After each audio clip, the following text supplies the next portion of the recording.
புதுச்சேரியில் முன்விரோதம் காரணமாக மீனவ கிராம மக்கள் மீது 10க்கும் மேற்பட்ட நாட்டு வெடிகுண்டு வீசி நடத்தப்பட்ட தாக்குதலில் 3 பேர் படுகாயமடைந்தனர்.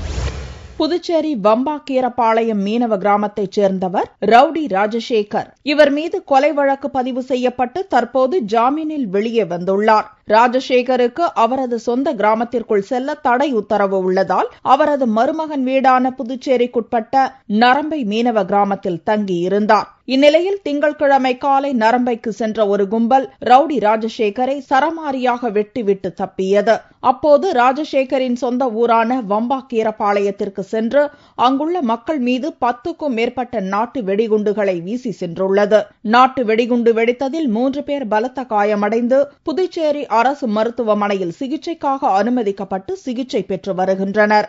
ஓடியாந்து பார்த்தா அதே வாசல்ல போட்டுக்கிறாங்க பாம்பு, அங்க போட்டுக்கிறாங்க பாம்பு, இன்னொரு இடத்துல போட்டுக்கிறாங்க பாம்பு. நாங்க 10 இன்னைக்கு 30 பேர் செத்து இருக்கணும். இன்னைக்கு நாங்க எல்லாம் அப்படியே எஸ்காப்ப ஓடி போயிட்டோம். வந்த மூச்சு விட்டாச்சானுங்களா விட்டாச்சு எங்களுக்கு ஒன்றும் புரியல. டம்முன்னு வச்சுது இல்ல கையில வெள்ளை வெள்ளையாச்சு எல்லாம் கையில 5-6 வச்சுக்கிறானுங்க.